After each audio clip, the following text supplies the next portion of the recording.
नमस्ते। नमस्ते। नमस्ते। बैठे। ये क्या बना रहे हो आप? चित्र। आपके ये चित्र हम देख सकते हैं?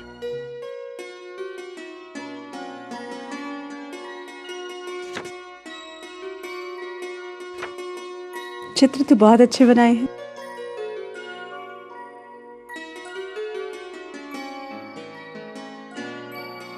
अमर, एक बात बताओ, ये पुलिस वाले काम क्या करते हैं?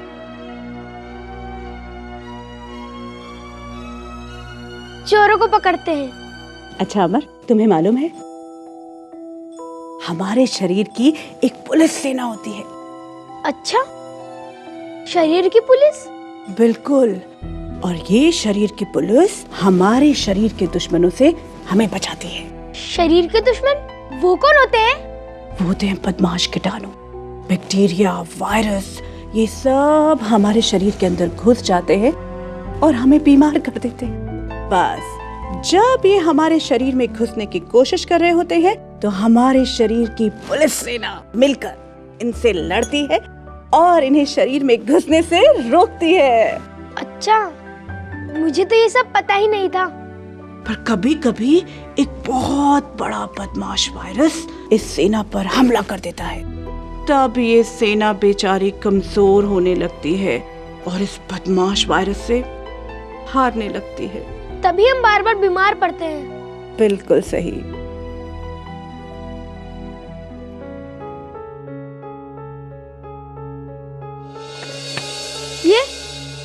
यही है ना वो बदमाश वायरस?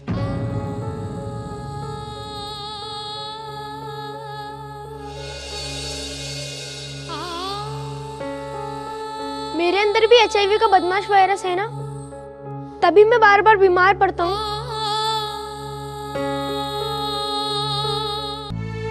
क्या सोच रहे हो अमर? मन में कोई बात है तो मुझसे पूछ सकते हो। मुझे एक बात समझ नहीं आती कि जब मेरे शरीर की पुलिस सेना इतनी कमजोर है, मैं किसी को नुकसान भी नहीं पहुंचा सकता, तब भी सब मुझसे दूर दूर रहते हैं। वो अमर की तरह समझदार नहीं है ना। वो गलती से ये समझ लेते हैं कि तुम्हें छूने से HIV का बदमाश वायरस उनके शरीर में घुस जाएगा, लेकिन वो गलत है। HIV साथ बैठने, हाथ मिलाने या फिर साथ बैठकर खाना खाने से नहीं फैलता है। तो घबरा मत अमर, अब तुझसे कोई नहीं भागेगा। क्या इसलिए माँ ने भी मुझे खुद से दूर कर दिया था? नहीं बेटा, ऐसा मत सोचना। माँ तुझे कितना चाहती थी, कितना प्यार करती थी वो। तेरी माँ की खुद की तबीयत खराब रहती थी ना बेटा।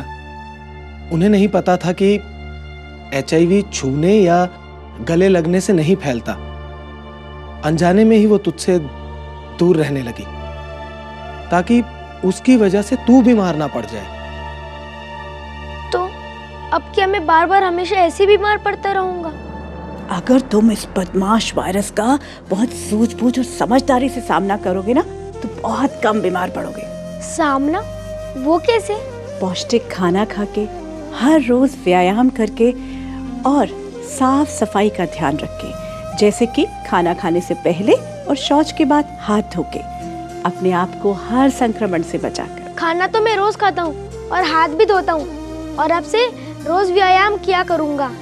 शाबाश। और हाँ, एक बात और, जब भी बीमार पड़ो अपने चाचा चाची से कभी मत छुपाना, उन्हें तुरंत बताना। मेरा अमर अब हमेशा मेरी नजरों के सामने रहेगा। अमर, अब कुछ बातें आपके चाचा चाची से कर लें। तब तक तुम बाहर बैठकर कोई नया चित्र क्यों नहीं बनाते?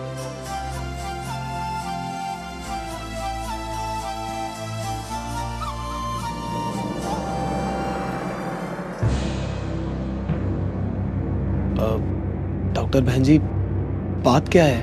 घबराइए मत। अमर बहुत ही समझदार बच्चा है, लेकिन कुछ बातें आप दोनों को समझानी बहुत ज़रूरी है।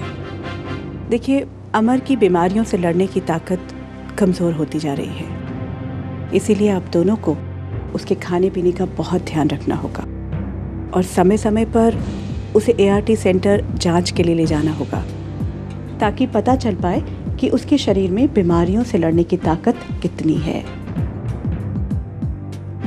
हो सकता है उसे दवाइयाँ भी खिलानी पड़े जो उसे हमेशा खानी पड़ेगी। हम अमर की देखभाल में कोई कमी नहीं होने देंगे। मुझे आप दोनों से यही उम्मीद है। अगर ज़रूरत पड़े तो आप कभी भी मेरे पास आ सकते हैं।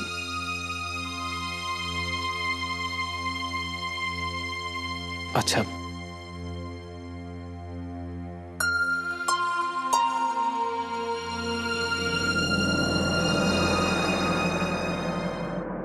खबर मिली है कि पुलिस अभी को शहर के जेल ले जा रही है।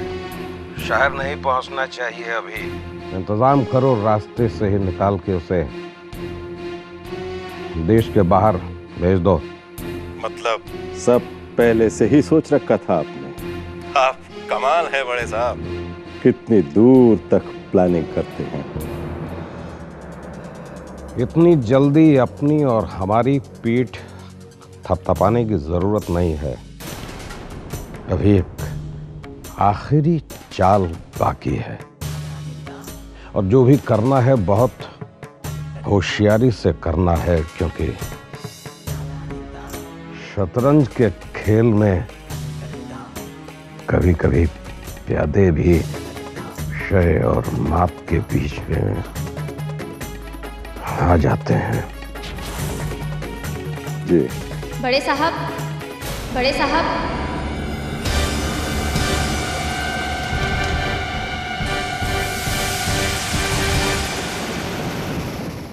आदाब। आपने हमें चाहा, आपने हमें सराहा, हमें दिल से प्यार किया। आपका तहे दिल से शुक्रिया। आपकी मोहब्बत ही हमारा इनाम है, क्योंकि जीना इसी का नाम है। तो वादा कीजिए हमसे, यूं ही प्यार करेंगे। खत लिखिएगा, हम इंतजार करेंगे। अपने सुझाव और विचार इस पते पर भेजें, क्योंकि जीना इसी का नाम है। Post box number 3008 Lodhi road, HPO नई दिल्ली 110003। अपना पता और फोन नंबर लिखना मत भूलिएगा। लोगों की जिंदगियां बचाने वाली नर्स बहन जी को अपनी जिंदगी से प्यार होगा। आप मुझे नहीं मारेंगे? ऐसा सोचने की वजह